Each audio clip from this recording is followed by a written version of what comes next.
Hello, I am here, finally. I'm gonna stop the music for now, because this game has actual sound. So I'm going to unmute this. Luckily this game went on sale today, so I picked it up. I've tried the demo, and so I'm just kind of excited to try it properly, because I got to the end of the demo and I was like, I really want to play it again. The Resolute is really cool, I do like it. I've done the tour before.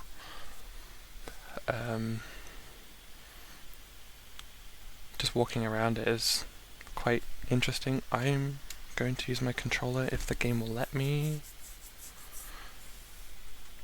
I was wondering when the loading screen would come up.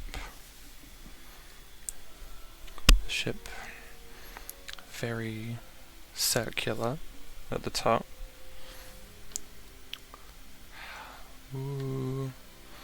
Okay, I haven't played on controller before.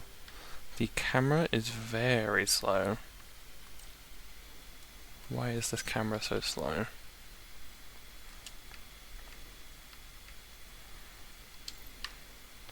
That's better. Okay.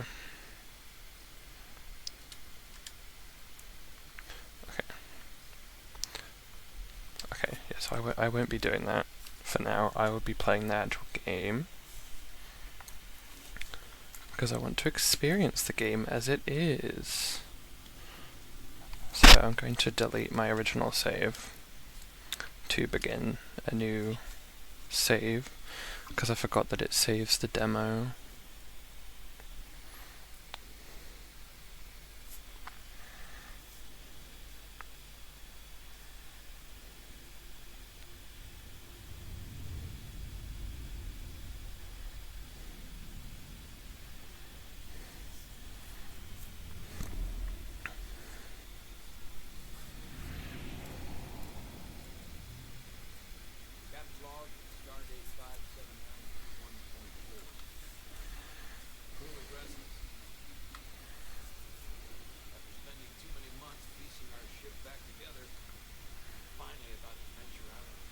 I hope the audio is alright.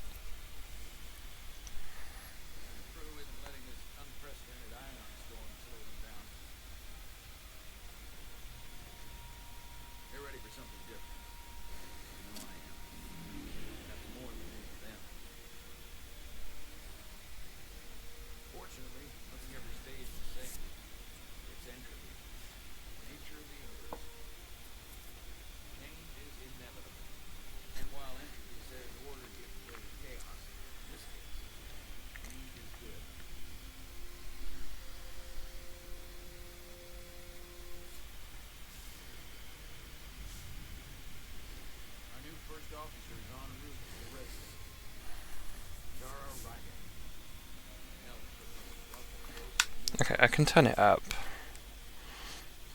just a little bit.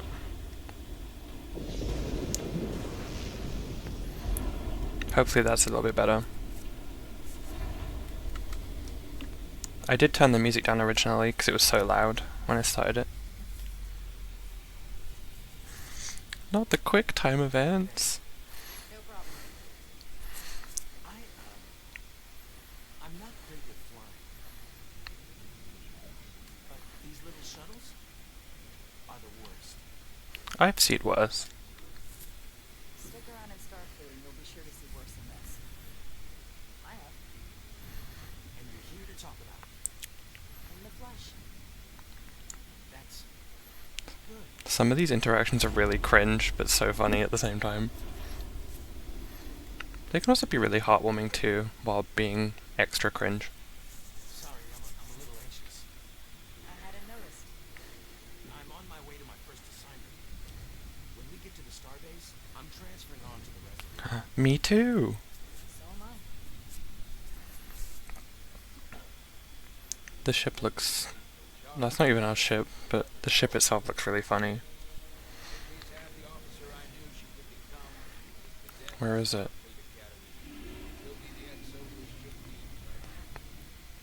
Oh, it's hiding behind the station.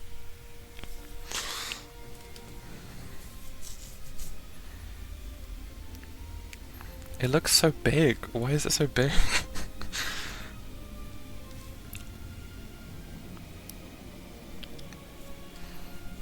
I think the inside of the ship is made out to be so spacious as well. So it's like just a mini TARDIS, but not even a mini TARDIS, it's just a TARDIS-sized ship. Huge.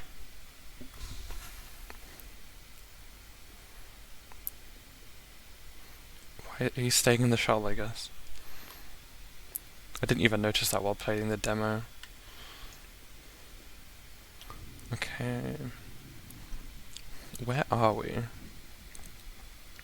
starbase on the very edge of Federation space. Thank you, Away Jara. from home now. This shuttle looks so small. Oh, it won't let me run, because I'm in the space station.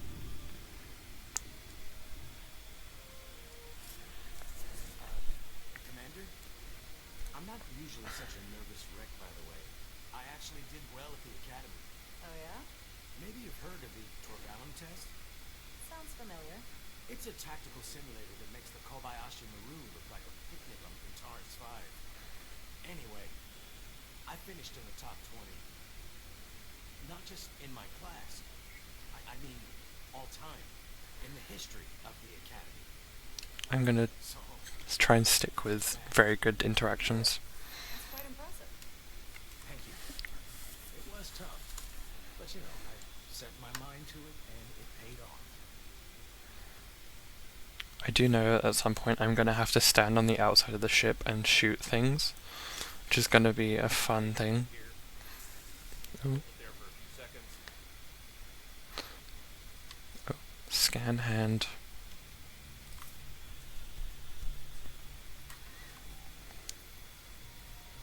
Welcome, Commander Ryder.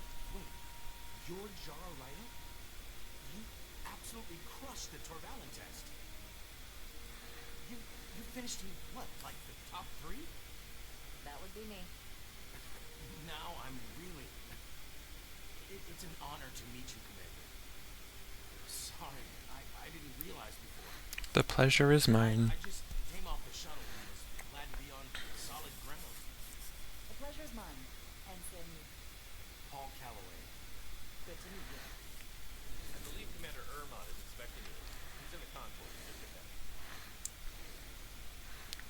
See you on the Resolute. I know for a fact that you play as 2 different characters in this game. I think it shows you. Yeah. Jara and Carter.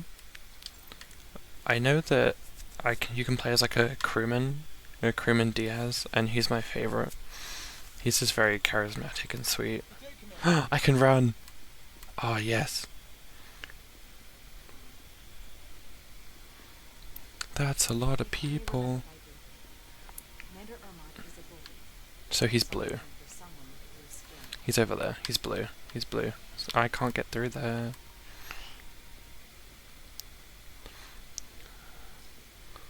Hi. Excuse me. Hello. What lovely ears you've got. Welcome to the edge of the galaxy, Commander Ryder. I'm Commander Jan Ermont, Operations Officer on the Resurgence. Commander? I hope there wasn't too much trouble getting to you. This storm isn't making anything easy for us right now. I know conditions are less than ideal. It was perfectly fine. No trouble at all. I'm glad to hear it. Ooh, a lift. I don't like glass elevators. They freak me out. Vacancy at such short notice. From everything I've read and everything I've heard, we're lucky you were available to us.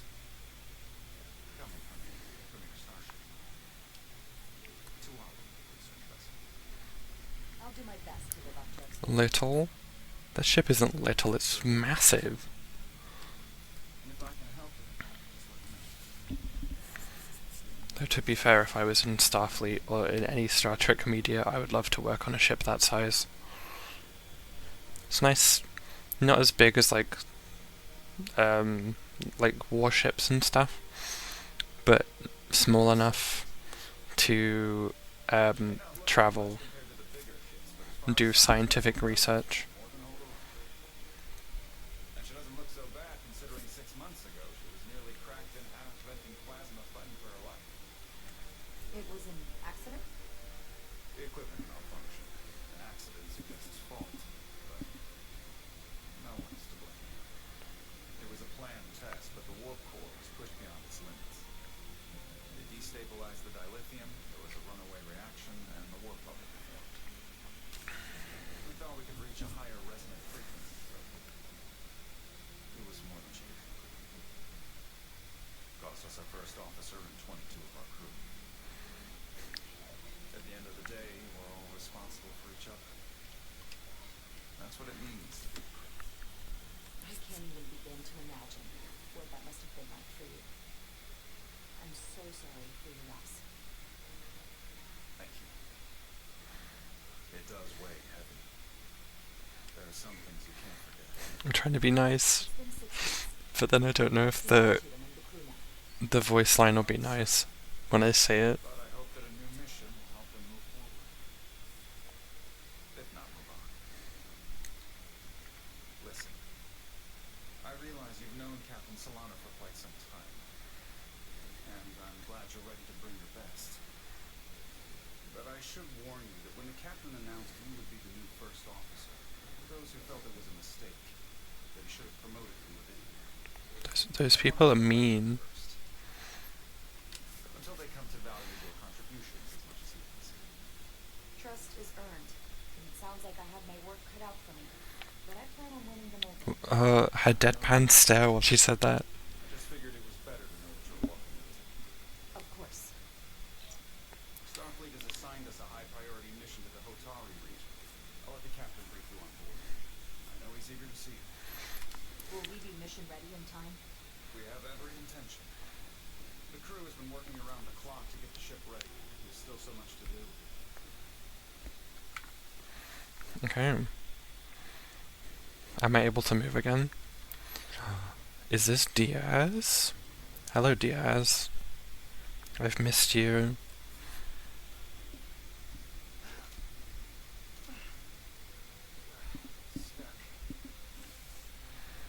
Look at just the thing. Plasma torch. I just guessed. Time to shoot things. Oh. Boy, do I love these kind of games that's so fun and stressful at the same time.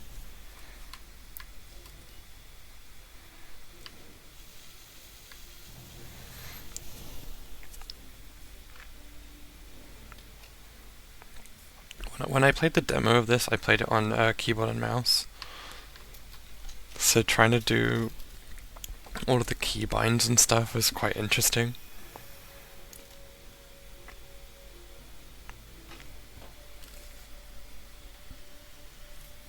Oh, that looks way too clean. Oh, and I've got a... What's that?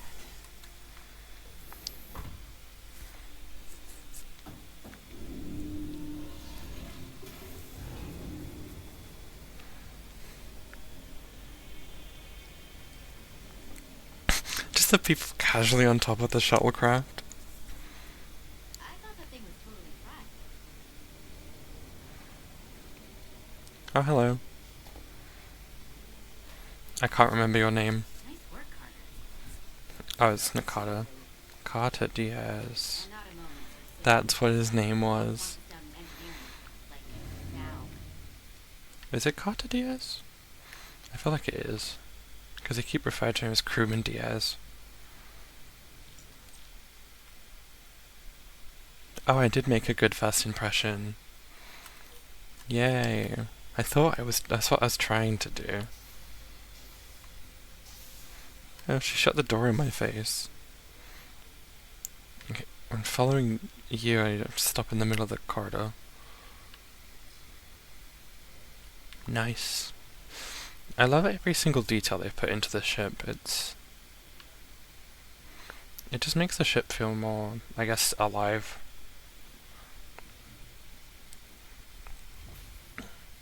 Unlike Star Trek Online, where they just spawn NPCs walking down these massive corridors. I heard the new Resurgence arrived. Won't be long before we get underway. I just hope whatever Chovok called us down for is something good. I can never tell with him. I'd rather not end up degousing plasma manifolds. Hanging upside down makes me queasy. You and me working together, we can tackle anything he throws at us. Your optimism is positively contagious. Yeah, I'm sure he would see it that way. Looks like we got here before. Lieutenant Commander Chovok. We were just looking for you, Commander. Petty Officers Ed Solar, Diaz. I was beginning to think you would be late. Oh, we're petty We officers. are all hands on deck right now, which means if you are not at your post at the appointed time, I do not have someone to replace you. A point I have been forced to make to Petty Officer Ed Solar on repeated occasions. Apologies for the delay. I do not want your apologies. Simply see to it that it does not happen again. Ooh. So, I don't suppose you wanted us down here to check in before we go off duty? Made a positive choice. Quite happy about that. Equip yourselves in EV suits to work on the exterior of the hull. I need you to tune the structural integrity field for optimal performance. This is Space distortions me shooting stuff off the hull in a minute. preventing the proper calibration. This ship must be ready to depart shortly, despite the storm. The precise nature of these disturbances are not fully understood. Whatever it throws at us, we'll be ready. Got the best chief engineer in the fleet. I am a Vulcan, Mr. Diaz. Flattery is not necessary. All that I require is that you do your job. Right now, that entails critical preparations, because long-range sensors show that these disturbances will be more severe at our destination, the Hotari system. You have your orders. Do not delay. I love that the headset I'm wearing is picking up the Lieutenant Commander's voice, and it's picking up on my PNG tuber. All hands on deck. That's what Chovok said. You know what that means? It means this ship isn't ready to go out and the brass know it. Ooh. So they're throwing every warm body at it. And they're going to be on schedule. It all comes down to us now. Her name is Neely. That's really cute. I like that name. What we can do. But this isn't just any old method or any It's old Mr. evil. Calloway. Excuse me. A lot of new faces coming on board. It's gotta be tough coming as a replacement. That's for sure. They seem alright. Something that happened 6 months ago while they were off on another ship. That's nothing to hold against them. Yeah, you're right. I guess getting a little new blood on board doesn't hurt. Hold on. Now there's an old face I didn't expect to see again. Hey, Miranda. You weren't gonna leave without me, were you? Miranda, You're here? We thought you were staying on the Adirondack. Transfer came in at the last minute, so I figured I'd slum it on this bucket of goals. Looks like you got her back together pretty nicely. I wasn't sure what. I should have said don't insult my ship. I'm gonna take the high road here. Didn't say that, and welcome you aboard. He's a better diplomat than I am. He still owes me a bottle of Saurian brandy. Don't think I forgot. Oh yeah, it's coming back to me now. Maybe Carter can rustle up that bottle and he can give you a proper welcome. As soon as we wrap up this quick little spacewalk. It's gonna give me a thing to, button press to put on a helmet. That's fun. Here, let me help you.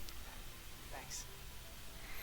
The spacesuits look so much like Starfield outfits. The usual suspects. Good to go.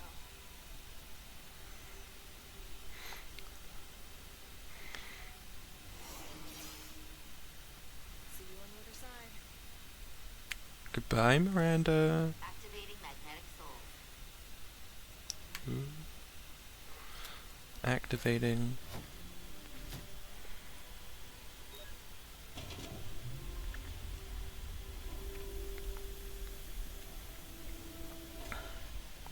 Space.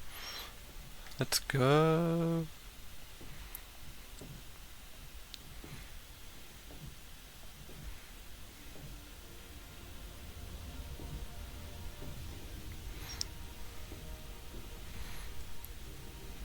We are now sideways. Let's go.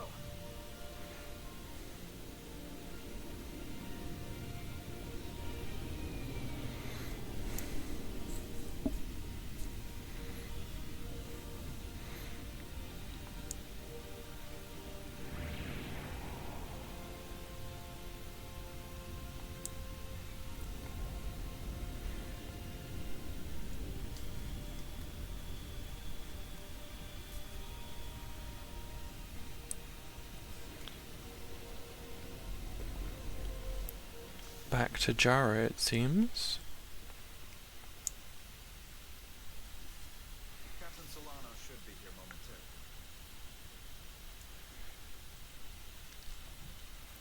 Just gonna awkwardly wait around in here.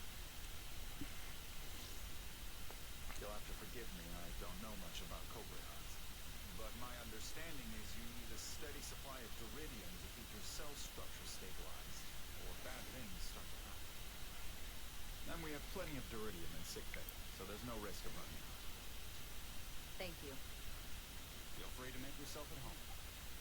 And help yourself, whatever you like. I can't remember what the replicator options are because they give you like 3 different things to choose from, and I think one of them is alcoholic, one's like a coffee, and then there's something else and I can't remember what it is. Okay, let's see what it gives me. What are my options? Just a sip of something.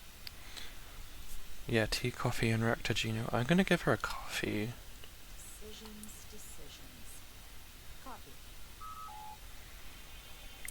For something I don't drink, I will let her have it.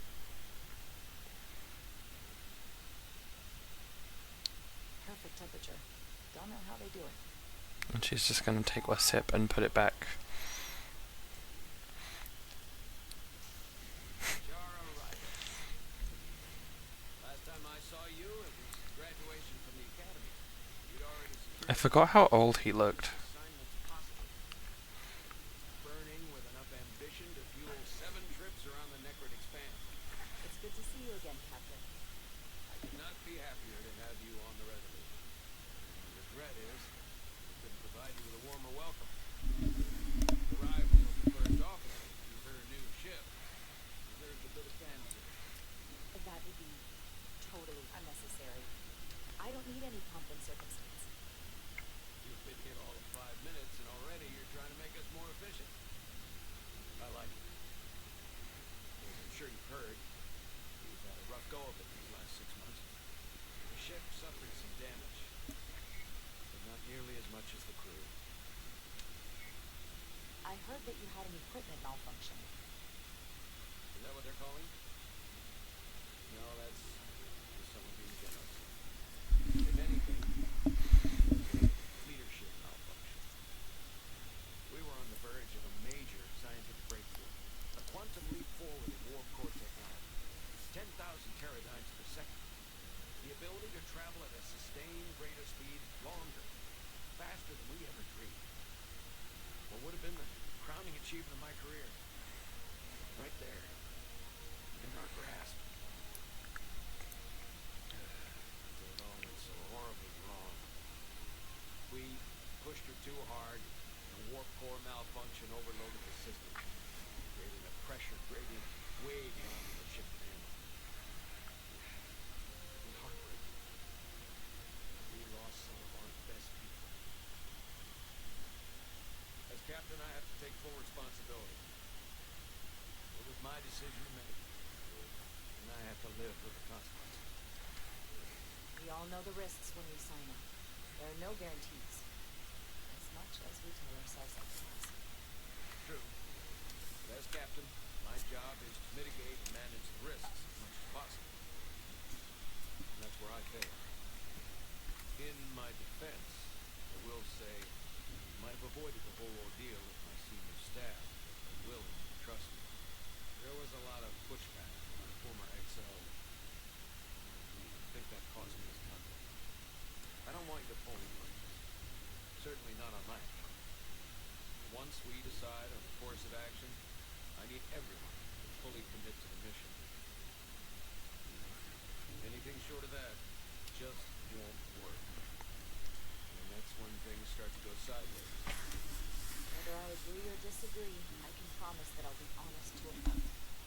Good. That's exactly what I'm looking for. But at the end of the day, it has to be my call. Look, I'll be blunt. We can't afford another mistake. Or at least I feel like my career is hanging in the balance here. We need a win. Something to restore the crew's confidence. I understand. Possible. Starfleet has tasked us with what they're calling a mission of the highest priority. Escorting a senior diplomat to Atari space. Two previously peaceful and otherwise non-aggressive civilizations now find themselves on the brink of all-out war. So it's a peacekeeping mission. I see it as a golden opportunity to not only prove what the Resolute and her crew are truly capable of, but also a mission for which we're uniquely qualified. You're putting me in charge of a diplomatic mission. Ionic storm. Our long-range sensors I'm not good at diplomacy. orders of magnitude stronger than anything on record. Total anomaly like nothing we've seen before. They'll never guess where it leads. Atari. Exactly. Very nearly in the precise location where we're headed. Where I imagine the interference will be exponentially greater. But are we prepared to embark on the mission? Much as I'd like to think that's true, They're incredibly close to the hologram. but I don't want to get ahead of myself. I expect we'll have some rough sledding when we arrive. I need you to prepare the crew for the worst. There's just one more thing I want to clarify up front. The metric that for me will be the ultimate measure of your success. What is it? If after serving as my first officer, you don't one day find yourself with a ship of your own, then I consider it my personal failure. When that might happen is entirely up to you. But it goes without saying, you have my full support. It's been a dream of mine since before I can remember. So I would be honored to become a captain someday. As long as you're willing to do the work, you have my promise. I'll do everything in my power to see that it happens. Thank you. Come, let me introduce you to the crew. Ooh. They're gonna be a bit cold. I know that, because that's the last bit I remember. So like, I don't know who you are, so I'm just really like, no. Some of them are nice.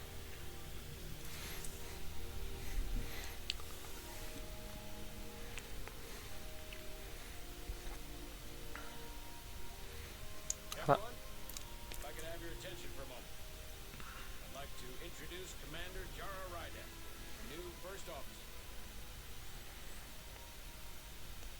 Some quick introductions. This is Lieutenant Handar, our helmsman, one of the best in the business. One of. Well, what he lacks in humility.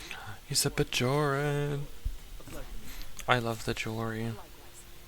Next, we have Commander Westbrook, our Chief Science Officer. I've come to rely on his expert counsel on a regular basis. Pleasure. Commander Rydak, it is such an honor to meet you. This is our tactical officer, Lieutenant Bedrosian. Been looking forward to meeting you for about as long as I can remember. I've been following your career for quite some time. And I look forward to learning as much as I can from you. If anything, the honor is mine. Well, I have to admit, one of the reasons I followed your career is because you're Krakowiak, because of what you've overcome. Starfleet stands up for people who can't defend themselves, and you were one of those people once. But since then, you've done so much to protect others who need it. I really admire that.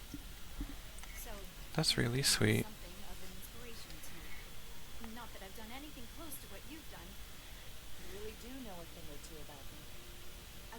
could inspire you, but it's important to chart your own path. Thanks. You can count on it. I don't know what happened to her voice just then. And then, of course, you've always been Commander Irma. Please do everything you It can sounded to make like Commander Irma feel at home here. she was talking into Starbase. a really staticky mic. Starbase commander to get our authorization to get underway. If they drag your feet any longer, we won't make our rendezvous. The bridge is yours. Already? Okay, I'll go sit in the chair. I don't want to talk to anyone else. Commander, Chief Engineer Chovak needs to lower the structural integrity field. He's sent a crew out to recalibrate the emitters in response to the danger posed by the storm. Yeah, sure. Go ahead. Permission granted. Lowering structural integrity field now. Entering maintenance mode. Condition blue.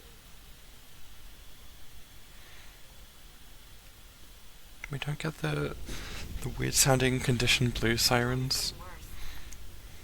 Looks like they turned off the SIP. Great. Let's get to that emitter. Yes, time to trek across the hull.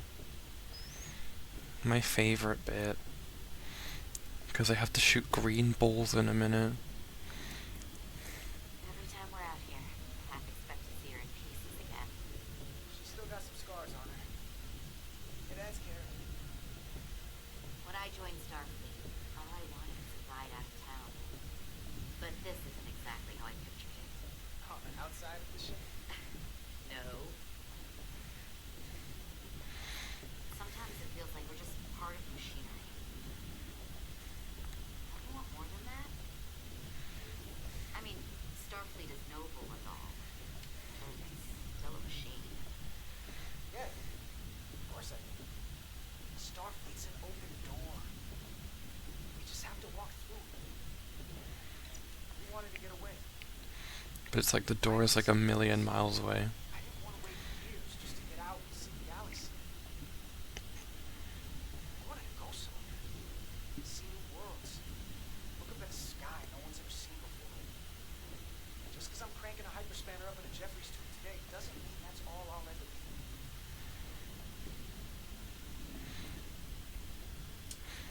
More inspiring words. We are at the simulator. Acknowledged. You may proceed with the recalibration. Open it.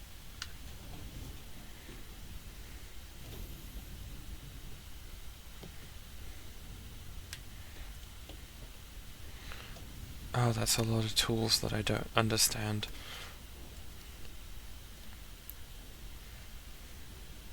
Getting recalibration. Okay, so...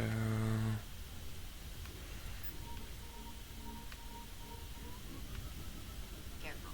Too much action and harmonics will deflect the alignment. Light touch good. Looks good. That wasn't so hard. I didn't like doing that.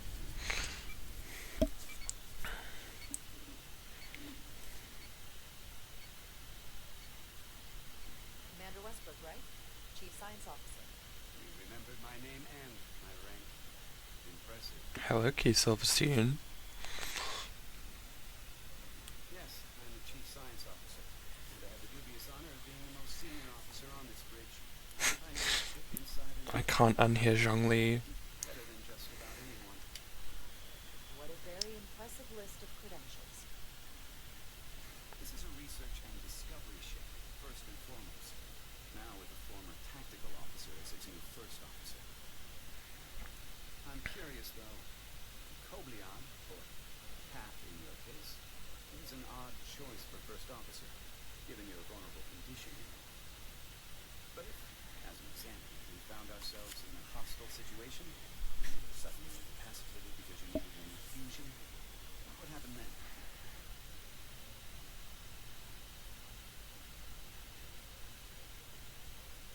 You'd leave Captain Solano without an XO. Granted, that would be a worst-case scenario. Captain Solano's familiar I'm sure it factored into his decision. So I'd have to say it's not a problem. But we should probably have a contingency plan just in case. I guess that makes sense. Listen, can I be blunt, Commander? I see no reason to stop now. Commander Sutherland, your predecessor, was one of the best first officers in all of Starfleet. His record was impeccable and his reputation was without equal. I mean no disrespect, but the shoes you're stepping into are almost impossible to fill.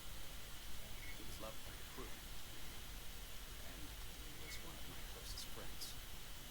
I don't think I could ever replace Commander Sutherland. And it would be a mistake to even try. So I'm gonna try and be my own person. Seeing as Captain Solano is on the starbase, let me give you an update on this ion storm we're flying into. It's unusual, unlike anything I've ever seen. At the moment, I can't tell you if the Resolute will shrug it off or if we're putting ourselves at risk. However, if we learn more about its patterns, its nature, we can come up with a scientific countermeasure. Just a moment.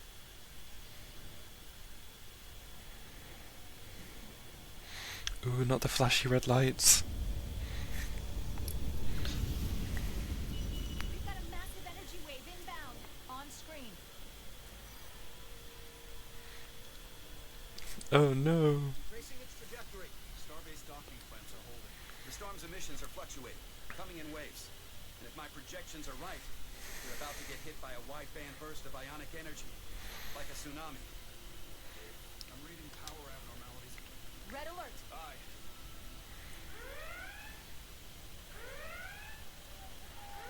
But there's two on the outside of the ship still. Evacuating main gangway and retracting. Putting sensor visualization on screen. With the structural integrity field shut down, we can't take a direct hit. Time to impact. 1 minute. Shield systems are severely impacted. We have limited protection. I need every available solution. What are our options? We can weaken the impact of the storm with a deflector pulse. There's a better way. I'm sending all auxiliary power to the deflector system. Send the aux power to the shield. We can't reactivate the entire shield bubble, but it's a directional threat, so we can orient all we have towards the wave. You have to believe me. We only get one shot at this. We can't afford to get it wrong. Okay, I did the shield That's right. thing last time. We need to send power to our I'll try the deflector one this time. Commander Westbrook, use the deflector dish. Already working on it. Ooh, I got an achievement for that. It's going to be tight. Good. Send the pulse on my command. Now. We got it. This is it. All hands, brace for impact.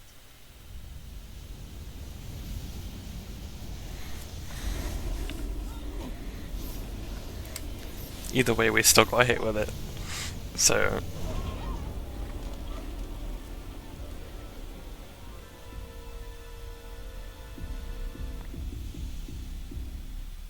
What happened?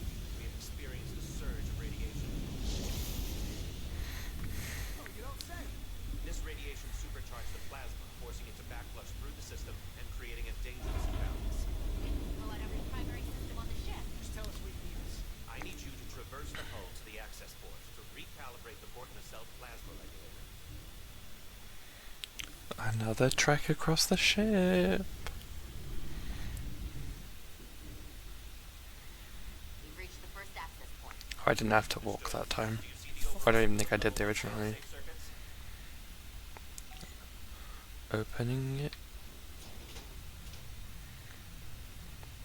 Affirmative. Engage the override. It should allow us to stop the EPS flow to the warp engine without triggering an automatic core shutdown. And then it's that one. And then it's that one. Failsafe override engaged. Are you sure? I am registering some crosstalk in the bypass circuit. We need to route the signals so they don't interfere with each other. So it's just take that out, put it in there, and then take that and put it in there. DS to Resolute. The failsafes are temporarily disabled. Moving on to the EPS regulator. Heads up. It's the green orb. It's coming right toward us. I'm gonna try to disrupt it with my phaser. Equip phaser. Blast it. We did something. It died. So we gotta climb up the pylon. Not that there's really enough, but you know. Well, considering we're going down. Oh, not more green shit. No, go away. Go. Get away.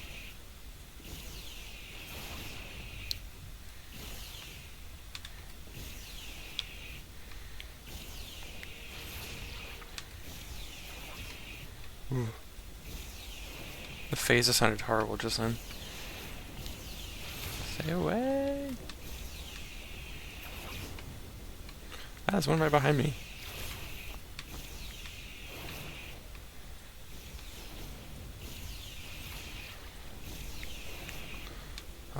There's more. There's one behind us.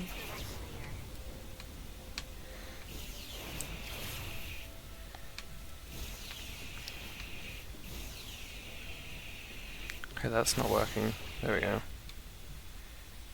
We're like 7 meters away, come on.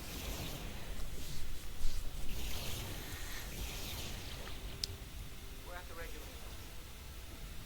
Opening the access panel.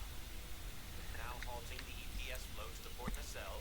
We have little time before it causes an overload in the engine. You must work efficiently. I will work as fast as I can.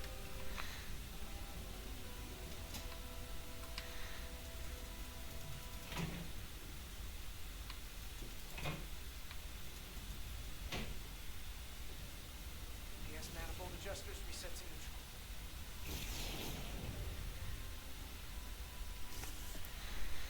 Oh, and it's this thing. What? Okay. So just. Okay, and then. Oh. And then the blue one. EPS lines to the port warp engine are back in balance. Almost done. Once I cycle the manifold nozzles, choke up.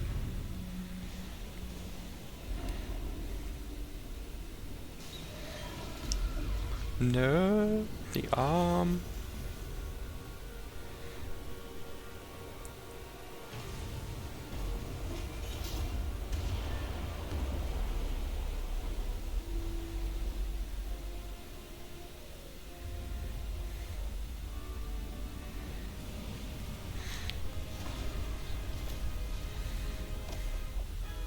Get down! Diaz to bridge. We just lost the docking clamp. That sounds really strange, but also quite. Coming down. All vibrations. Can't finish the Just. installation in these conditions. Please advise. We have to release the ship from that other docking clamp or the hull will be ripped apart. There's a problem. The clamps are supposed to disengage automatically in an emergency, but it's not working. Not working. What are our options? The docking clamps are fitted with exploding bolts for an emergency release. We've got crew out there. That'd be like setting off a bomb next to them. Maybe there's another one. Starbase is hailing us. Put him through. Resolute. The remaining mooring arm is failing. You need to disengage from the starbase now. The damage to the station will be catastrophic. We have crew outside and are looking for the We have safest people way. on this station. If that mooring arm breaks, we could lose dozens of crew. Commander, Not the needs of the many outweigh the needs of the few. of the hull, which theoretically will repel the docking clamps and propel the engineering crew right off the hull into the storm. This is Captain Solano. Put me on screen. Go ahead. Captain, we have a situation. Commander, what are you doing? Blow the bolts on the docking clamp. The captain doesn't know the whole story. I'm giving you an order. Jara? Captain, you brought me here because you trusted me. Can you trust me now? You better be sure you make the right decision. The captain made himself quite clear. They're gonna get hammered with debris out there. Reverse the polarity. They're gonna get hammered with debris if I do reverse the polarity. There is protocol. And our lives. Starbase, stand by. The You're gonna flip whole polarity to disengage the clamps. Yes, Commander.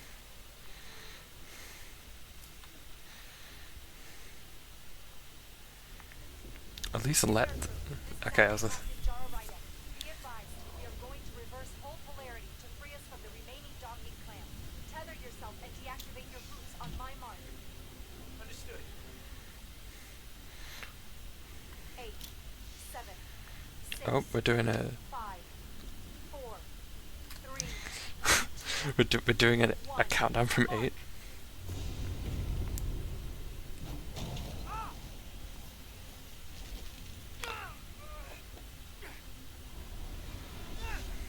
Grab my hand.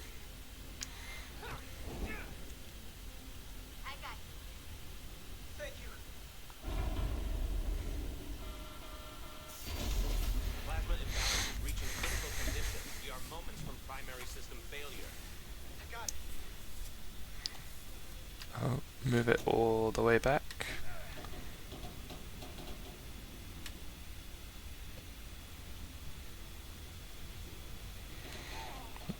Come on, Diaz.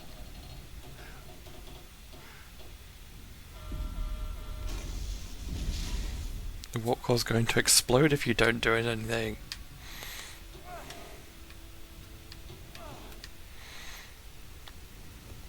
Yes. Thank you. Thank you for helping.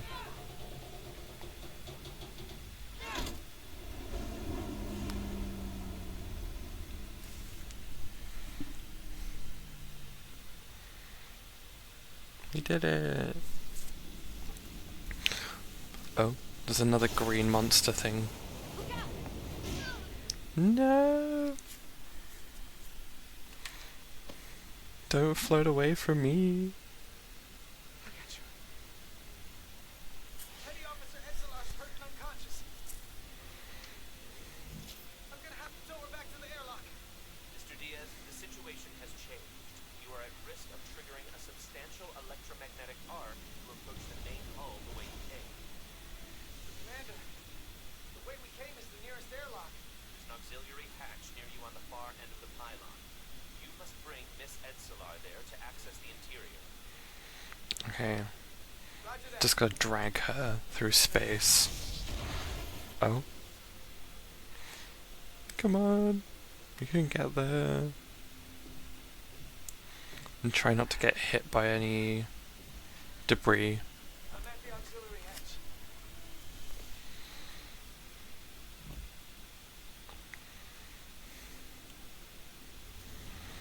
Quick, get inside.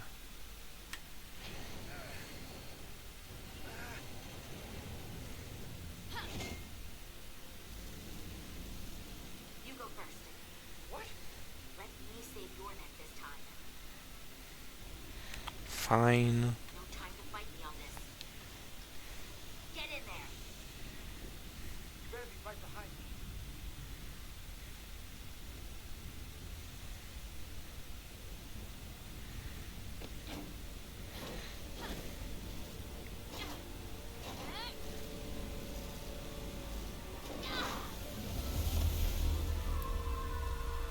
No, she got smacked in the face.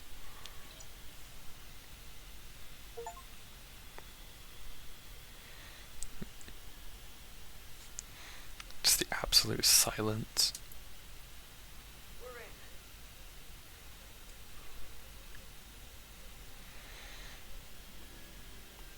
They're safe, bringing the SIP fully online. Do it.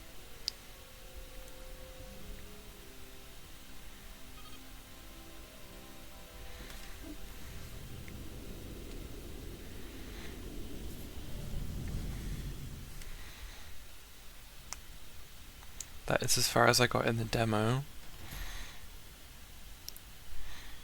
This is all new ground for me. Carter. I'm okay. But Etzelar, Here, let me help you. She just a body.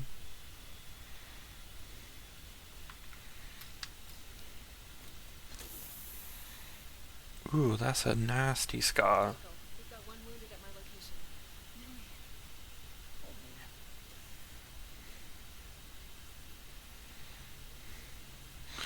That's a fancy ass bed. Oh my god.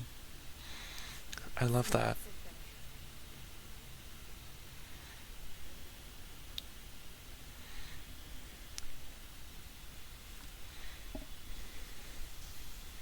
Status report.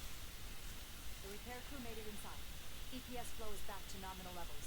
The SIP is back up. How does this affect mission readiness, Mr. Amok? Releasing the docking clamps using hull polarity minimized damage to the Resurgence. We'll have some last-minute repairs to make, but if we reapportion some of the staff, we can make our departure on time. As of now, however, we are successfully moored to the station. Good to hear. Send updates to my ready room. Commander Rydick? Maybe blowing the pylons was not going to be a good idea, because that would have damaged the ship even more.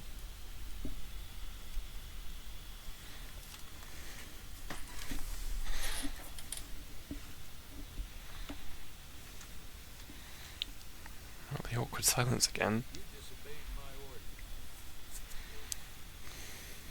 Well, Respectfully, Captain, I made the right choice given the you information I had. disobeyed my orders. Not just in front of the bridge crew, but the Starbase staff as well. That's going to get around. My name's already tarnished around the fleet. But what is it going to do to my credibility on this ship? From the top to the bottom. Bridge to lower decks. Captain, I told you I'd be honest, so here it is. Maybe I shouldn't have disobeyed a direct order, but you were wrong. You weren't on board, and you didn't have all the information. So I made the right decision for the ship. If you're worried about your credibility, put your ego aside and trust your crew. Ooh, Trust me. she's being sassy. Might have won some fans on the bridge with that stunt, but not everyone. Lieutenant Commander Chobot has already bent my ear. I'm sure he doesn't take it personally. He'll get over it in time. Mr. Chobot is more complicated than you would want to admit. As we all are. And if I'm being honest, I'm not sure what I would have done in a moment like that. I don't really know. So why are you complaining? So, just boil it down to did what you had to. Thank you for understanding, sir. I'm sure no one knows the burden of command as well as you do. I'm sure you will someday. Despite it all, we got our final start for the department. So if you'll fetch Mr. Ermont, knock out the final details and any outstanding repairs, we'll set out for Latari. Yes, sir.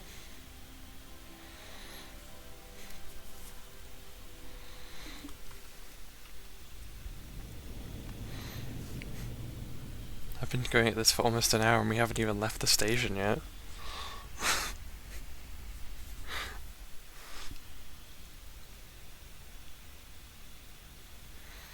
But the ship is cool. I do like the ship. All departments reporting full mission readiness. We've got our full complement on board. This is my favorite moment, right now. The start of a new mission is always full of possibility. The Orion Syndicate can celebrate the drugs. Don't let the Admiralty hear you say that.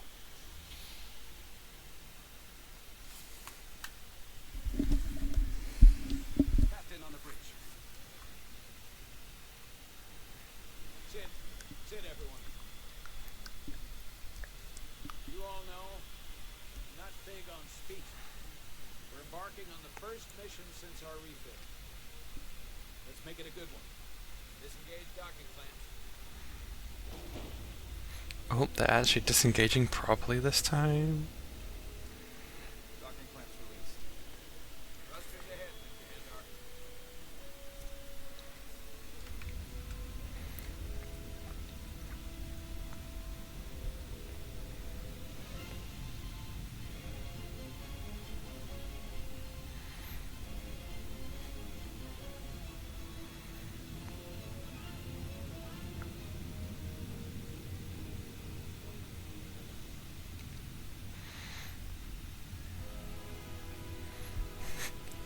Just the people watching the ship as it goes past are like those three people.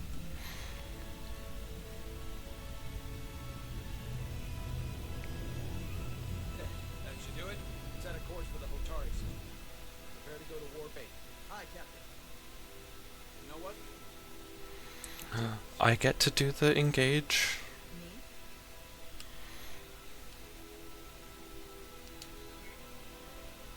Helm.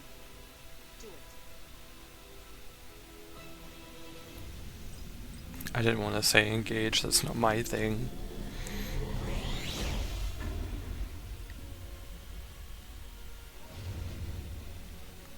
The warp sound always, like when it goes to warp, it just sounds really funny. Nicely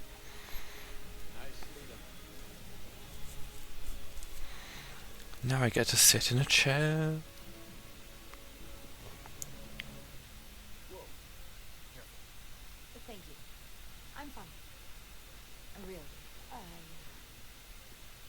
You don't look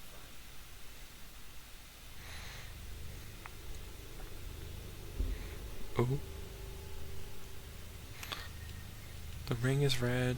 That means it's like bad's happening. I have to get to sick bay.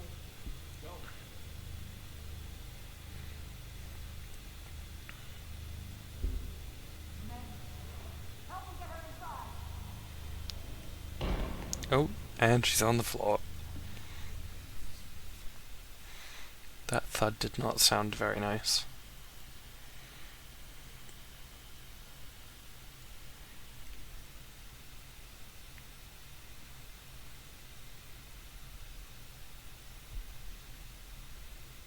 Well, that was quite a scare. A few minutes more and it would have been one of the shortest 10-year-old records for a first officer.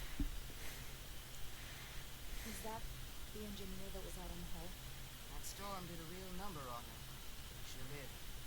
Seems you should worry about it yourself. Your iridium levels got dangerously low and destabilized your cell structure. This is definitely one of the more memorable first days I can think of. My name is Dr. Aram Duval, Chief Medical Officer. To be honest, I've never met a Cobra before. You're rare. I know. I was going to say special. These people's numbers have dwindled, despite the Federation's efforts to find a more readily available alternative to the iridium we need to survive. Yet you joined Starfleet and managed to fly. Ooh, unintentional pun, but might be intended actually. Maybe even a burden at times. It does look neat, but it's not a burden at all.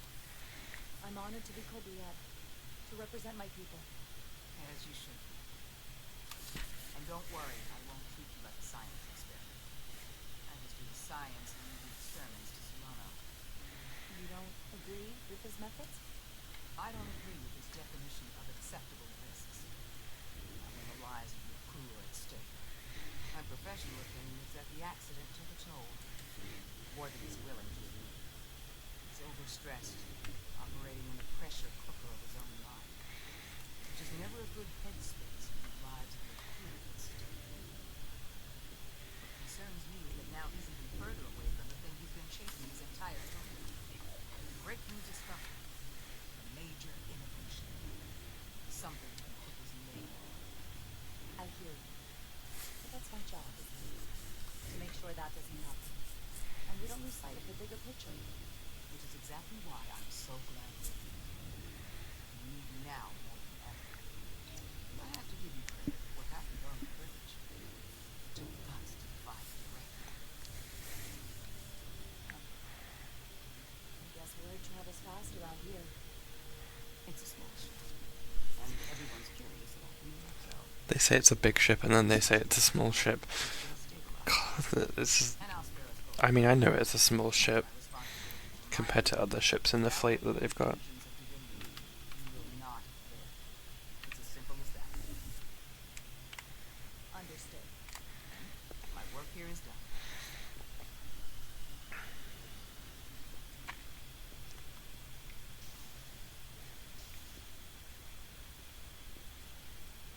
Sorry, I didn't mean to be lurking outside the sick bay. I didn't want to intrude, so it felt more appropriate to wait out here. We were all worried about you. Or I should say I was. Aw. I wasn't sure what was happening at first. But then I realized it was your condition. I'm feeling much better. Thank you. It's just part of who I am. Well, being a jerk sometimes is part of who I am. So, sorry for that. You trusted my intuition earlier with the deflector pulse. I felt I should thank you for that. Well, thank you for coming. Even though you didn't have to. I wanted to.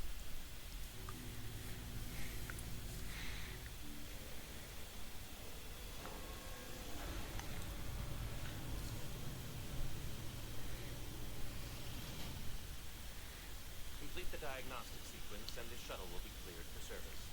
Yes, sir. Oh my god, my favorite. Shuttle maintenance. The shuttle will be in working order. Excuse me, Director. Petty Officer Maris, I will leave you to your work. Miranda Maris. What an interesting name. I stopped by sick day and saw Millie. I figured you'd want to know. Did she say anything about... Is she mad at first? She had some choice words. I tried to smooth things over, but you're gonna have to make things right with her yourself. Dr. Duvall said she'll be back on duty soon, though. Come on. I have to run the final diagnostic.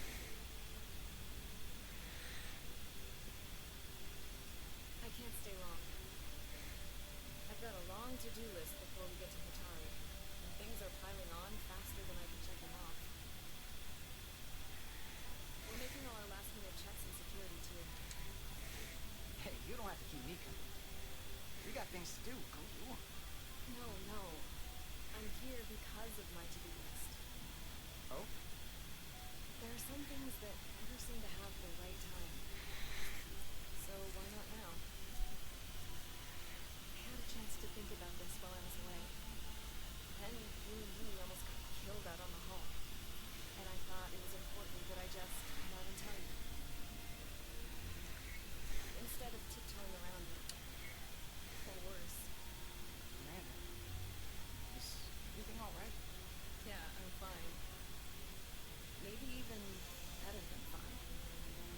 What I'm trying to say is, we've been really good friends for a long time. I got back here and I couldn't ignore it anymore. I want to see if there's more between us than just being friends.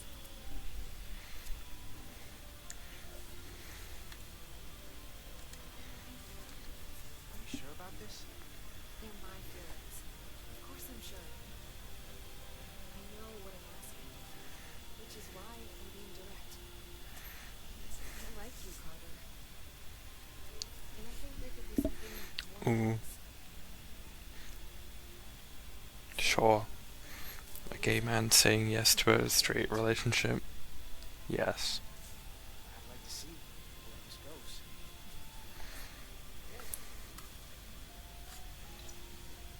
So, uncharted territories. I'd call it a chemistry experiment. You know, with us. We can take it slow. It's not a 5-year mission or anything, but we've got plenty of time to go. Well, let's not drag our feet. Level 1 diagnostic complete. I have to get back to that to-do list. They're probably looking for me. Can't blame them.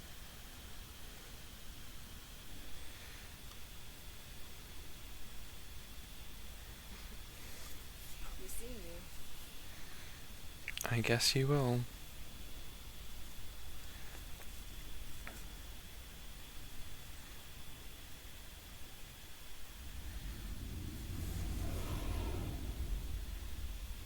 Approaching the rendezvous point outside Atari space. Helm, bring us out of warp. Dropping the impulse. Whoa, we go from blue to asteroid storm. Shield integrity holding. We can take it. We are at the correct coordinates to meet the shuttle. Commander Rydeck, find us our diplomat, if you will. Aye, Captain. Let's reduce the noise. Filter out environmental signals. I can manually tune what's left for Federation signal types. Not the twisty stick thing. There he is. I've located the shuttle. Opening comms. On screen. It's Shuttle to Resolute. Debris field. Lock maneuvering. it's just spinning. Losing. It's from the USS Excelsior. Won't get a transporter lock. It's just not happening. Tractor beam. We'll pull them directly into the docking bay. Hello, Calloway, you're back again. Diaz, you good to run the tractor emitter? Yes, sir.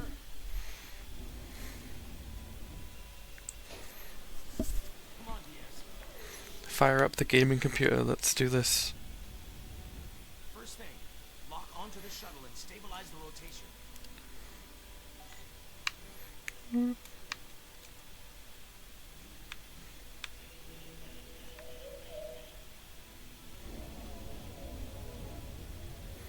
Rotation stabilized.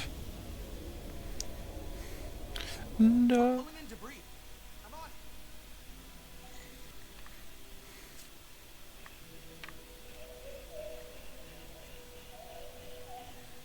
it. Okay, move this one out of the way.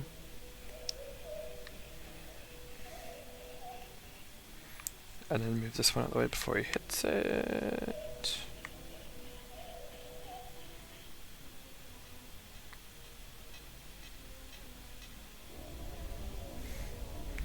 Not the big boy. That's gonna take up the shuttle. Here's the bridge. There's a large piece of debris headed for the shuttle. The tractor beam can't handle it. Can our shields take it? I believe so. Commander Ryder, plot an intercept course. On it. Oh, we have to... Okay.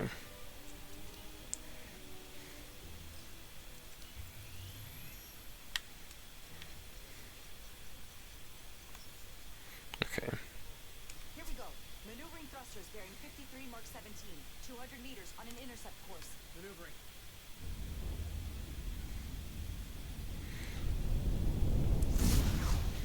Split it directly in half. Whoa. Someone's working hard on the bridge.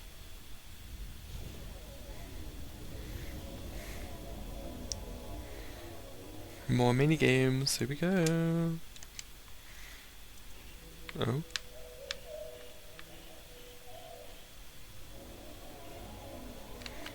Yes, clap for me. I did it.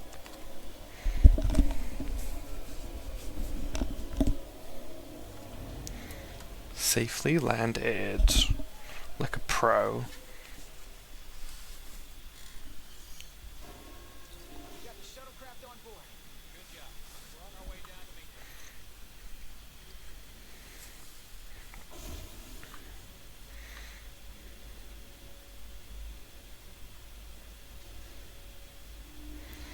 It's Mr. Spock. Ambassador Spock.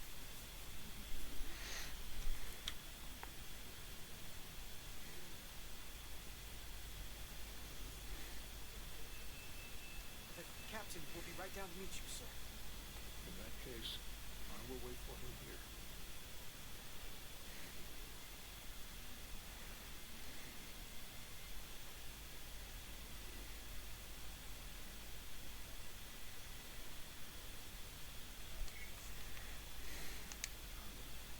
Apologies for the landing, Ambassador.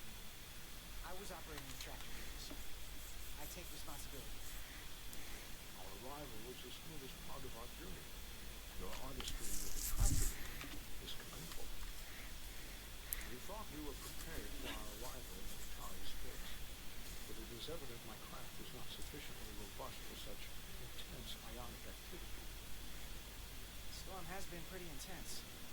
There was an element that was most unusual. Before you came to our aid, our maneuvering thrusters and impulse engines were rendered inoperable. So we attempted a short traversal at warp speed, only to find that we could not achieve warp at all, even though our diagnostics computer showed no faults or anomalies. What do you make of that? All indications say that warp speed is possible, but in practice, we find it is not. I'd rather investigate. speculate. A sound principle. Take readings, run some additional diagnostic checks, and we'll get to the bottom of this. Quite logical. Petty Officer... Carter Diaz. Sir. Thank you. Ambassador Spock, Excuse me. I'm honored to have you aboard. I'd like to get right to it. Goodbye, Spock. I'll see you later as Jara. I know that. I've seen parts of the gameplay before, but not much. I tried not to spoil myself too much.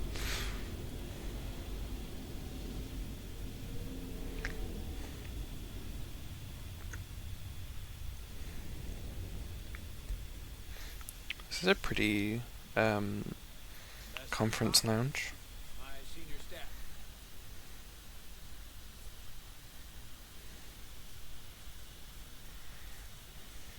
It's not every day that a captain gets to welcome a Starfleet legend. You flatter me, Captain Salon. But legend implies the past tense, whereas I am very much focused on our present circumstances. I didn't mean to suggest you were stuck in the past.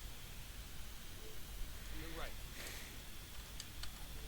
Most diplomatic choice of words. But we're all curious about the future, Ambassador.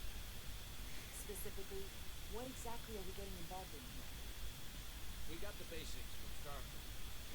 Two formerly peaceful neighbors are now on the brink of war. Indeed, and the tension between them grows fiercer by the hour.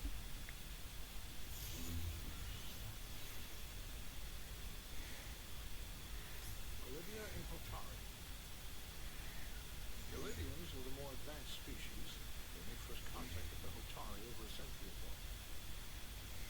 This is Tau, the Hotari moon. It is rich in dilithium. For decades, the Hotari and the Olivians have shared a mining operation. The Olivians provide the technological resources, while the Hotari have served as a labor force. The stability of that arrangement was the source of their peace until recently. The Hotari have suddenly and forcefully seized control of the mining operations and expelled the Olivians from their system. That is the official story, as told by the Hotari when they requested Federation mediation. But the details remain scant. Communications between all parties have been limited by the ionic interference. Have the Illidians retaliated against the Hotari? Or taken any action against them? Surprisingly, they have not yet responded in kind. They were open to a Federation presence, but it is unlikely the relatively primitive Hotari forces would stand a chance against the Illidian fleet in open war. Left unchecked, this conflict will result in more bloodshed, which is what we are here to prevent. And the dilithium trade hangs in the balance. Clearly the Hotari have been exploited in this relationship.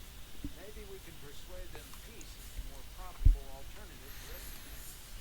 They both profit from the money. And for the Hotari, something is better than nothing.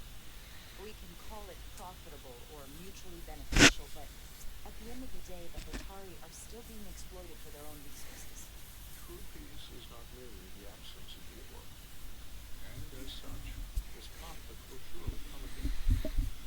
Neither the Illidians or the Hotari are members of the Federation. So we can't make them do anything. There is an additional complicating factor I should mention. In the past, the Federation has relied on the Illidians as a source of dilithium. That certainly changes things. Federation sources its dilithium from a lot of places. We could use that as leverage with the Illidians. They'll want the Federation to continue buying from them. There might be something to that, Commander. Putting that on the table could make the Hotari more hostile. Given the Federation's involvement in the Illidian dilithium trade, Captain Solano and I must make every effort to appear neutral in these negotiations. What worries me is if this whole thing unravels and we're at the mercy of the storm at less than full strength. We can't let it come to that. Considering what the ion storm has done to our ship, and the ambassador's shuttle, We have to assume the Elydian fleet has had problems with it as well. This recent surge in the energy disturbance temporarily levels the playing field. Commander Westbrook is correct.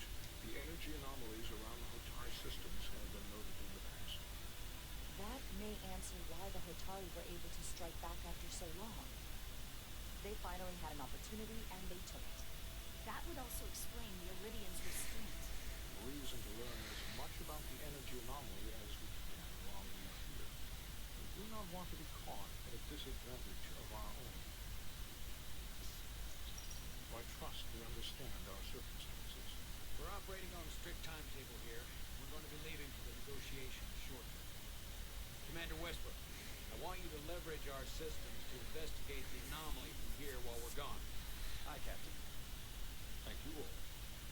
Dismissed. I want to speak over you privately. Oh. Ambassador Spock, I'd like to make a formal introduction. My first officer, Commander Jara Ryder. Commander, as you are aware, there are limits to what Captain Solano and I can do in our official capacity as representatives of the Federation. But someone in an unofficial capacity, your first officer, for example, would not be bound by those restrictions. Commander Ryder could ingratiate himself to certain parties behind the scenes, where they may be more candid in revealing information that could lead to a resolution. She certainly goes her own way. I'm honored to be included in the negotiation process. You're not just included, you are instrumental. Well, I hope Oh. Commander Ryder will have more luck finding out what really happened. Not putting me in a diplomatic situation. The fate of the negotiations, the interests of the Federation, and the prospect of peace will very well depend on it.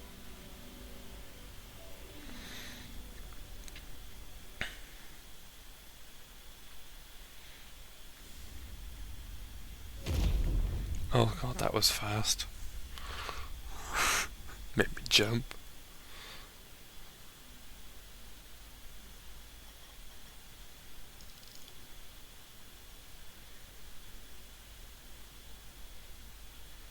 Mr. Diaz, I understand you have already discussed the warp drive failure with Ambassador Spock.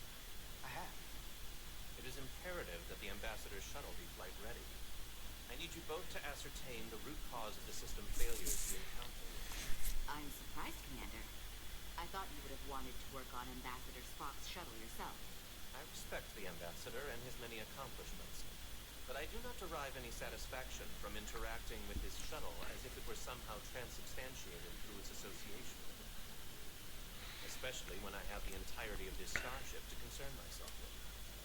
Well, when you look at it logically, yes, it is just a shuttle. No different than any of the others. There is plenty that is different about it, and that is what you are to investigate.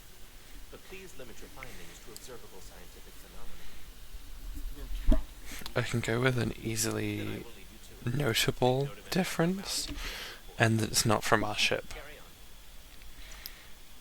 One nice thing about Vulcans. Chobot was the only person who didn't look at this and treat me like I was something to pity. Doc says I should get used to it. Doesn't mean I want to be reminded of it every minute of the day. Hey, you won't get pity from me. I think it makes you look tough. As tough as you really are. And that makes you sound pretty smart. I might need you to save me for myself next time, though. Come on. Let's get to the bottom of this. The gaming computer's back. Ready to go? All set. Let's run the diagnostics. How many gaming computer setups do they have in this thing? Diagnostic. Oh. I know about your talk with Miranda. You do? She sent me a Priority 1 dispatch right after your conversation. I'm happy for you. Both of you. Thanks. But I'm only going to tell you this once. Don't screw this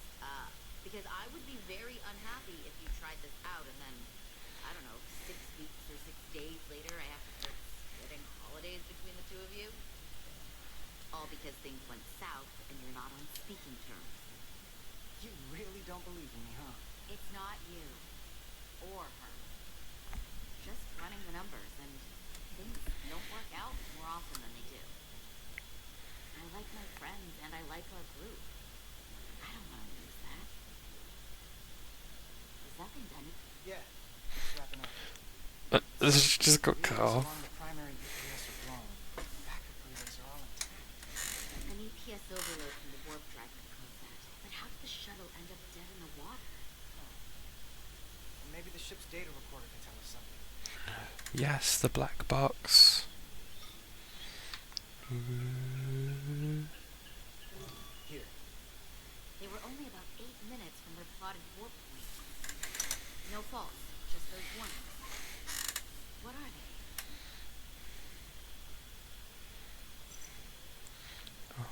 Warp field became inverted suddenly. I've seen this happen when the center warp coil cracks. A cracked warp coil throws a fault code. Still, we should take a look. There was a complete warp cascade failure. Wow. They're lucky the shuttle didn't turn inside out. Makes me think the computer panicked on the warp field equation. And that one. Subspace variance out of tolerance. What does that mean? It means the main navigation array lost sight of space somehow. Will the array going offline cause that? Yes, but it should have also thrown a fault code. Any one of these failures should have thrown a fault. If it was caused by a system failure. None of this caused the relays to blow. Roll forwards to when that happened. Yes, ma'am. Okay. So here, they take a moment to get their bearings and they attempt to re-engage the warp drive. There. That's the relays blowing. And look, there's another warp system alert. More. They're all the same. Subspace variance out of tolerance, or warp inversions. Finally, there's a complete warp cascade failure. Then it's one of two things. Either a warp coil is cracked or the navigation array is offline. That makes sense. Divide and conquer.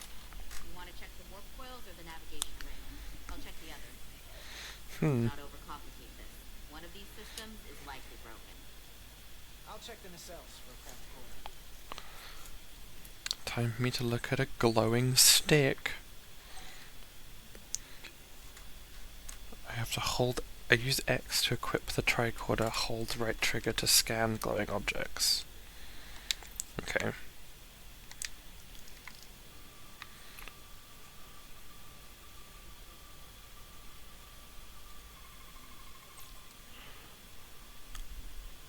During a deep scan, use left and right bumper to switch between different scan modes. When I've scanned all the objects, the frame will change color. Hold left trigger to analyze the data.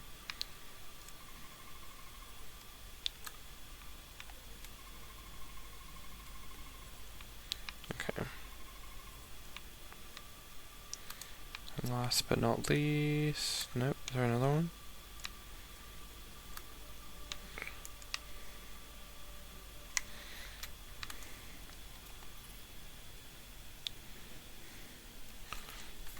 I checked every coil on the port and cell for imbalances. If any coil in either engine were cracked, I would have detected it. So, it must be the navigation.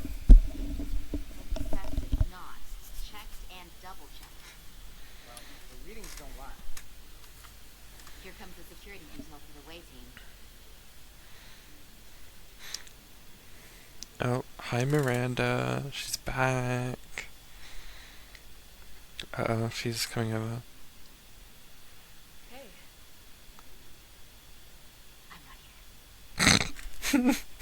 you're escorting the negotiating team to the surface as soon as they come down from the bridge. I don't want to interrupt some important work. I was just hoping to see you before I go. The captain and the others will be here in a minute now. Should be able to I'm gonna be the soppy boyfriend. Come on, I'm never too busy to make time for you. That's not true. No. But I am glad you came by. No, that's more accurate. I gotta be precise with you, huh? Hey, Maris. What is those buttons you're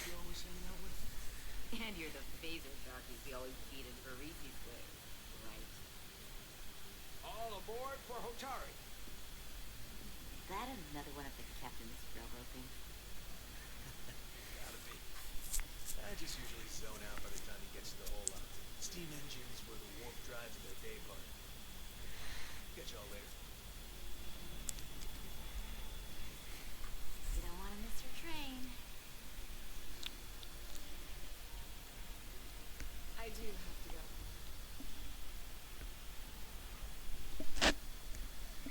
Not gonna lie, I'd rather not leave right now. I'm not gonna kiss her straight away. Back safe. Deal.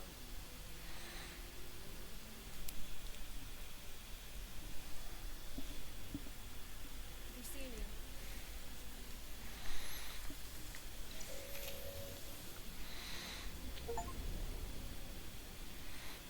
I got an achievement that says choose to date Miranda. If you could float back down to reality, we still have a ways to go. So I could have just turned her down originally. Warp coils in the navigation array are fine, but the nav computer doesn't seem basic. I'm out of ideas short of field stripping the shuttle from bow to stern. You wanna take this out of the shuttle and throw it on the bench? Oh, real hands-on maintenance. I like it. Okay, the nav computer is patched into the ship. The ship's computer can double-check our work. The shuttle's nav computer's putting out false data. We'll know it. Let's run through the shuttle's log. Running now.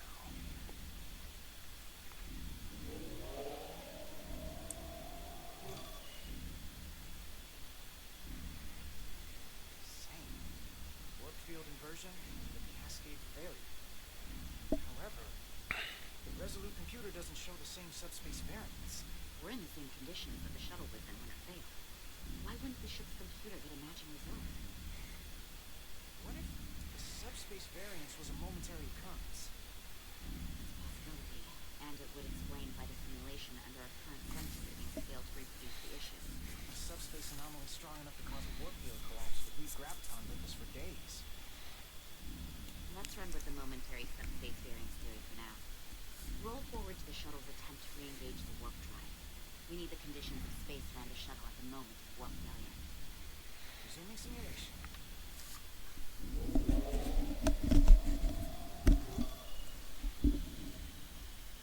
Error in warp field calculation.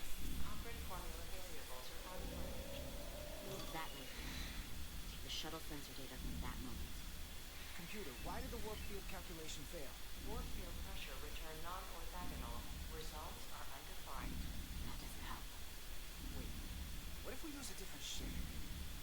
The Resolute into the simulation instead of the shuttle. Yeah, it should work just fine.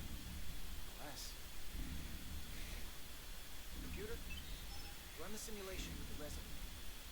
Resolute simulated. Computer, give me manual control on the warp power.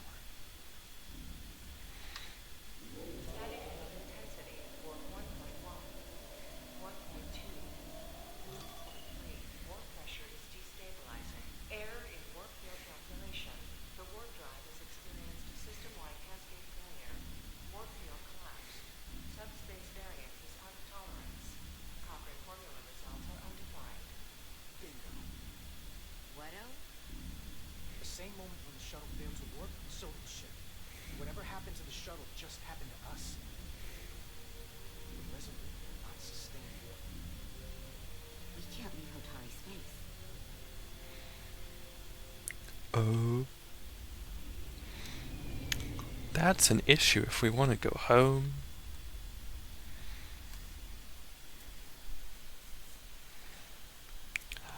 That's such pretty mountain formation, like rock formations. They're so cute and pretty.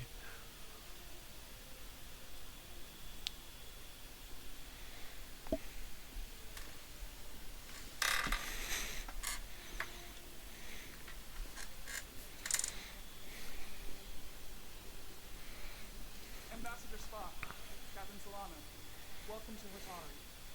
We are honored you have come. My name is Tyler Saltaris, Minister of Diplomatic Affairs. The honor is ours. And this is Commander Jara Rydick, First Officer aboard the USS Resurgence. you'll find she has a keen mind and unique insight into the dynamics between the Hotari and the Olympians. We're honored to be here as representatives of the Federation. I'm so glad. These must be the representatives of the mighty Federation. The Oh. main authority in the galaxy. Or so we've been led to believe. Whether that's true or not remains to be seen. But, either way, we're grateful you've made the time to come to our little corner of the universe. And you are? This is Galvin, and this is Sidron, the heroes of the revolt in the mines.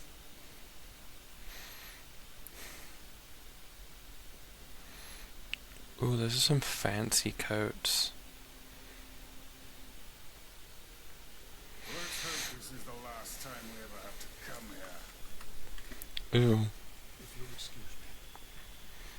What they make up for in fancy coats, they do not make for in attitude. I think we're about to begin. Did you hear the arrogance from that guy? I don't know what we're walking into. That guy was seeking. He certainly seems full of himself. No missing that. You could probably see it from orbit. What a piece of work.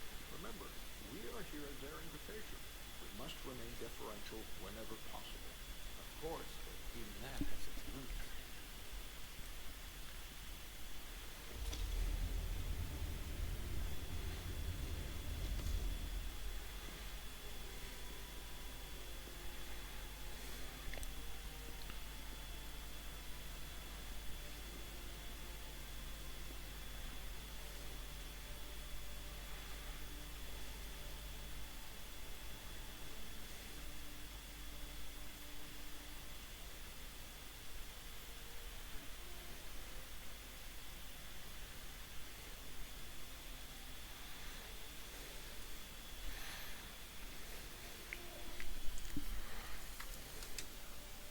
I don't know what deference means other than I keep forgetting what words mean in my head. I didn't want to show strength because she doesn't look that strong. Ambassador Spock, welcome to Holtari Prime. The honor is mine, Your Majesty. That the Federation would send one of their most respected representatives is not only an honor to the entire people and their queen, but recognition of our stature and importance. Let's get on with it, shall we? With all due respect to the Federation and their ambassador, they have no authority here. We are not members of their alliance. We are not subject to their rule, nor yours.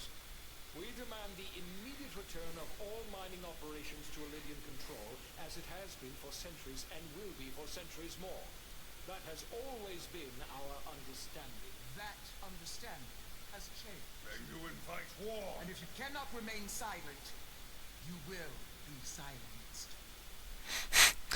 Oh. Point is It's like the whole were you silent or were you silenced? well taken. What is the Federation's interest in this matter? Oh. Perhaps you would have us trade one oppressor for another? The Federation remains neutral. Our only interest is the peaceful resolution of this conflict. We are here at your request, Your Majesty. For now. With the sun she's cut from the same cloth as Galvin. I thought they wanted us here. Was there something you wanted to say, Captain? Oh, no. My apologies. And what about the Clovia? She's not She part can speak for herself, can't she? Will you let her?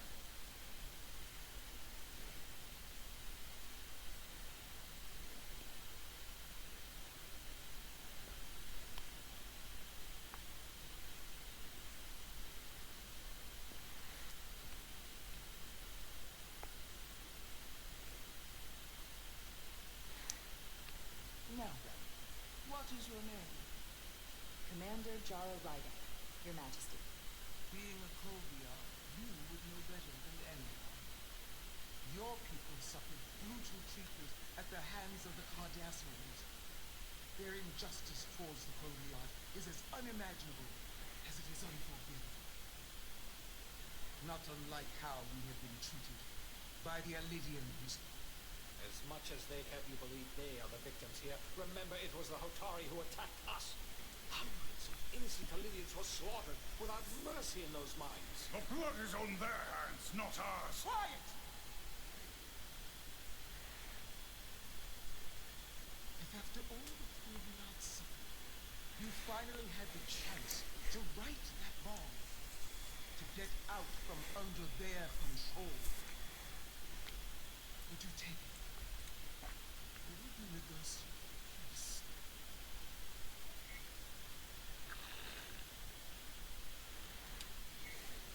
There is no remedy for what the Kobliad suffered, and I fear who we might have become in pursuit of it. There is no justice if the oppressed become the oppressor. So I would willingly accept a peaceful resolution if it were offered. That is the real opportunity. Perhaps, Commander Ryan. Perhaps. Unfortunately, Perchance. that was not the case, was it? No. It was not. Peace is often elusive to those who need it most. The Federation is the most powerful, most advanced alliance in the galaxy. It's widely known we have an abundance of dilithium in our mines. And it's in your interest to secure a steady supply. Your Majesty, if I may. Ambassador Spock would have us believe you're here as a neutral party in the interest of peace. So why are you really here? I want the truth, not your Federation letter. As Ambassador Spock has said, we've come seeking a peaceful resolution to this conflict, and have no interest in your dilithium. I'm not moved as naive as you may suspect. The Federation has done business with the Lydians for decades. Trying to lie to her. What they haven't said, but cannot deny, is a simple truth. The dilithium trade would not and will no longer exist without a Lydian involvement. We created it for the benefit of everyone, especially the Hotari. I didn't notice how tall they were. We've let them share in the profits. We've made their lives infinitely better than before dilithium was discovered.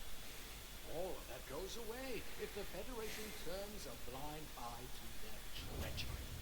That is enough of your lies. The Hotari are quite capable of running the mines. We've done so for centuries. Don't tell me, who deserves control of the dilithium trade and the mines on town? Who should the Federation recognize? They're giving me a choice for this? Hotari or the Lydians? Don't make me choose. Only be one or the other, not both. Fine. If I have to choose only one, then it would have to be the Hotari.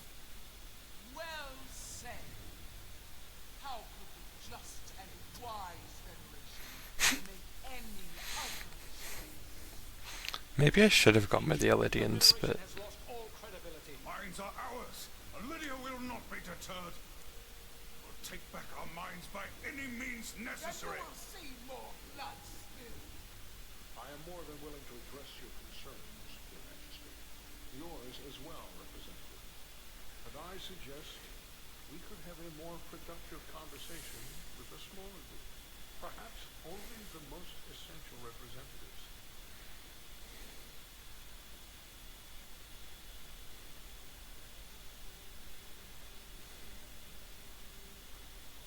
I suppose there is some sense to it. oh my god, people seeing the point of things now. Like, no fault in arguing, but easier to do it in a smaller, diplomatic way. Read it yet, Jara. I don't. But I know I will eventually meet her again someday.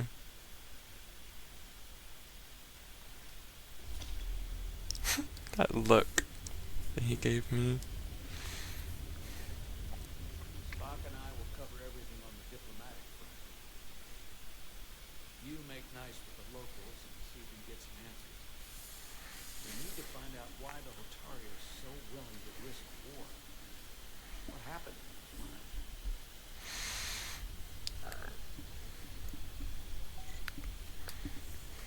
Okay.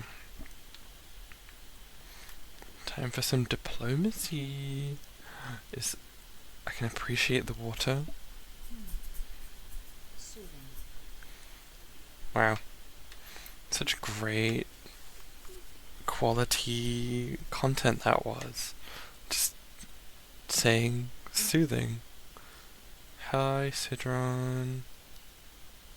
Commander, I'm glad you've chosen to side with the Hotari. Also another Keith Silverstein voice. Baseless claims and protect the interests of my people. The Hotari have suffered enough at the hands of the Illyrians. I couldn't agree more. I looked up the English cast for this game, just so I could see voice actors I recognize. Not seized, reclaimed, and restored to their rightful owners. Yes, I was there. We had to be decisive, before the Olympians could even realize their worst nightmares upon them. Did you have help from someone else? Otari stands alone against the Olympian forces.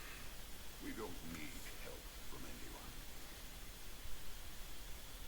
They respect one thing above all else, and that is force. The greater the force, the more certain the outcome. Any talk of making peace is just that, and worth little without the strength to secure it. Which makes me wonder about your ship, the Resurgence. Undoubtedly the Federation's finest warship. It is not a warship. Or is that not true? Maybe I misjudged it. It wasn't designed as a warship. More for scientific research and exploration. But the Federation must have ships designed for war. Technically, they're Starfleet ships representing the Federation. But yes. I see. Sidron, a pleasure meeting you, Commander. I'm sure we'll cross paths again. Bye, Sidron.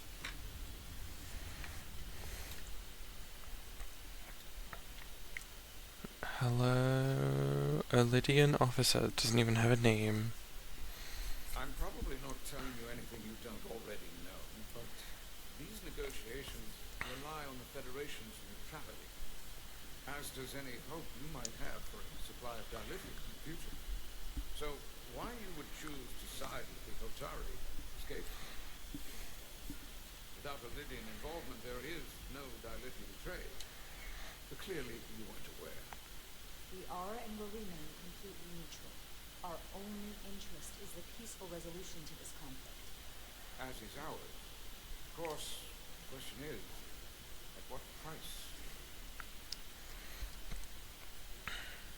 What an interesting salute. Charlotte Arminta, Special Attaché of Lydian Armed Forces.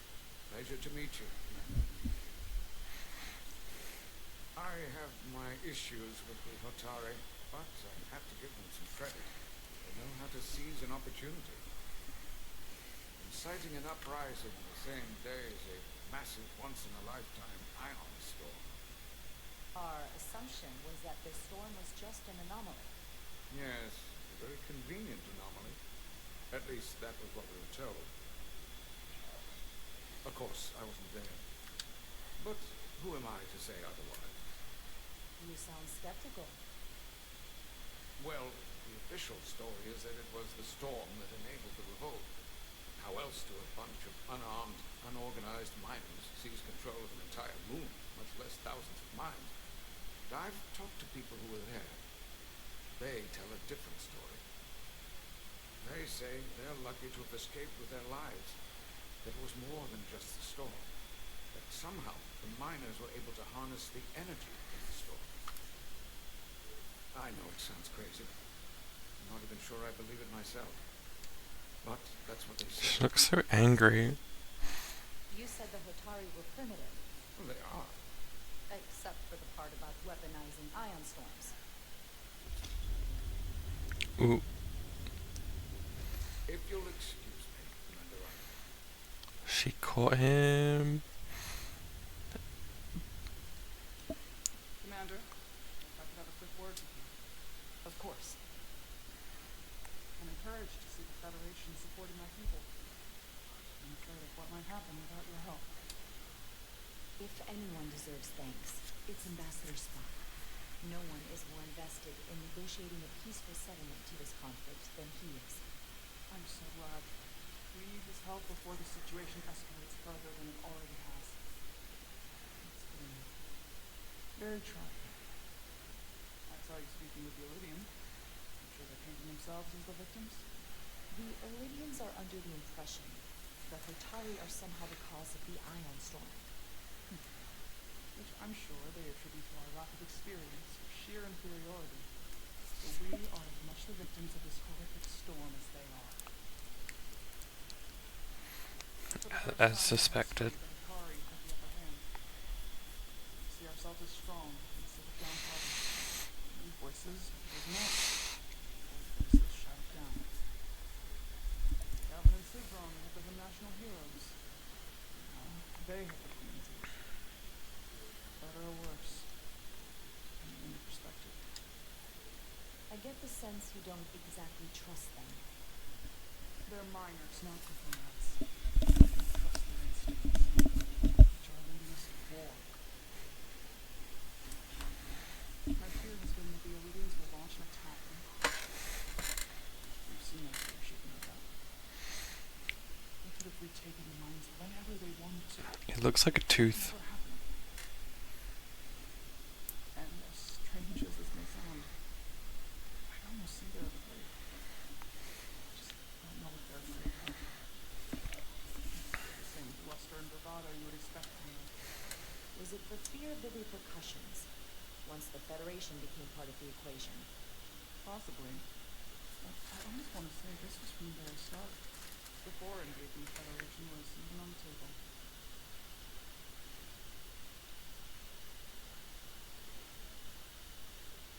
Since the day of the revolt, Galvin has seized control of the mines and restricted all access. No one's allowed without his personal authorization. They've taken over a section of the palace with just as much secrecy and security. I'm told it could be something they brought back from the mines. No inquiries, but everyone pretends it doesn't exist. I strongly suspect they're hiding something. Are you sure of this? It's been the talk of the palace since the day of the revolt. How can we know?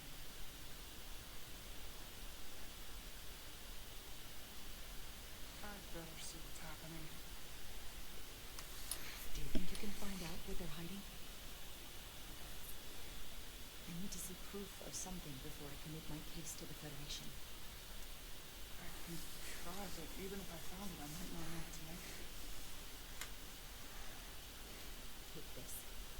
You can use it to capture whatever you find, and then send it to me.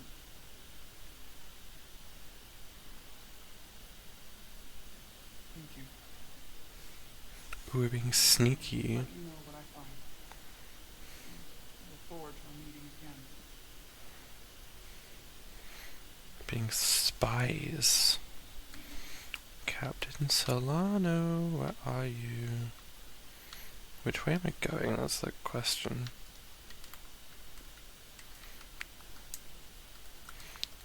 Oh. Oh, holding the left trigger shows the button. Or like the way you have to go.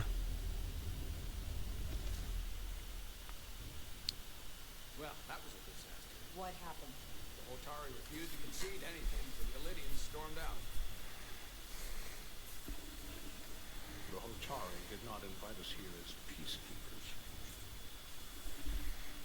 I hope your efforts were more fruitful than ours.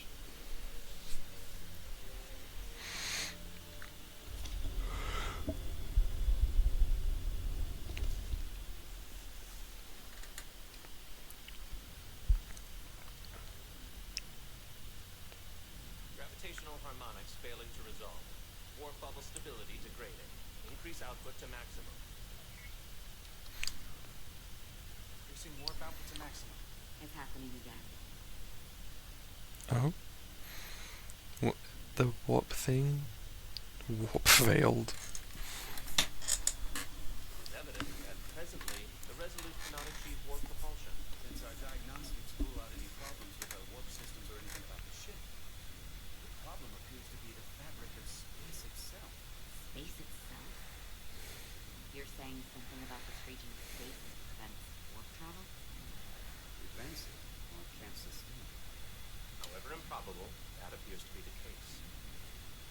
storm didn't stop us from leaving space dock and traveling. But could it still be causing us interference with warp travel? We must follow sound investigatory principles. Do not let an assumed conclusion drive your analysis. Sometimes we need a little inspired thinking, Mr. Chobot. Captain Solano is on his way back from the negotiations. I want to have some answers for him when he gets here. Indeed. Given the facts at hand, we may be able to deploy subspace probes around the ship to construct a clear picture of the phenomenon. Around the ship. I'll prep a shuttle. Okay, so I am starting to get very tired. So to drop the control on the desk, I am going to stop playing here and go to this screen. Instead, turn off the sponsor banner because we're not playing Genshin. But yeah, this game is really fun. Definitely very tiring. But yeah. Another update. I finally got a new pen for my iPad, and that's coming soon. I got a second-hand one, so hopefully it all works. I've got my fingers crossed for that. Got a new case. My old one was getting really grubby. And it seems to be working pretty well. I wanted one to store the pen and everything, so it's doing that. And yeah. So thank you for coming. I definitely had fun with this game, and I'll probably try and do another one tomorrow. Maybe. Because learning about all the different characters is a lot, but it's interesting. And finding out the different voice actors was interesting, and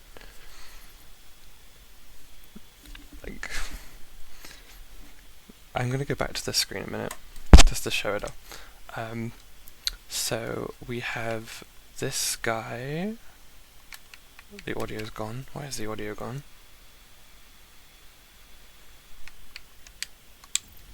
Okay, the audio hasn't gone. It's this that's the audio that I was hearing. Commander Westbrook, voiced by Keith Silverstein. We don't I don't really know much of the others. Carter Diaz, voiced by Josh Keaton, who is also Shiro in Voltron Legendary Defender. That's the one I know the most. There is Stephanie Shea as well. She's in here. Don't know who she's voicing, but she did show up in the voice actor list, and I know her from Genshin as well. But yeah, this game definitely was fun. And yeah, I'm going to sign off. So, goodbye.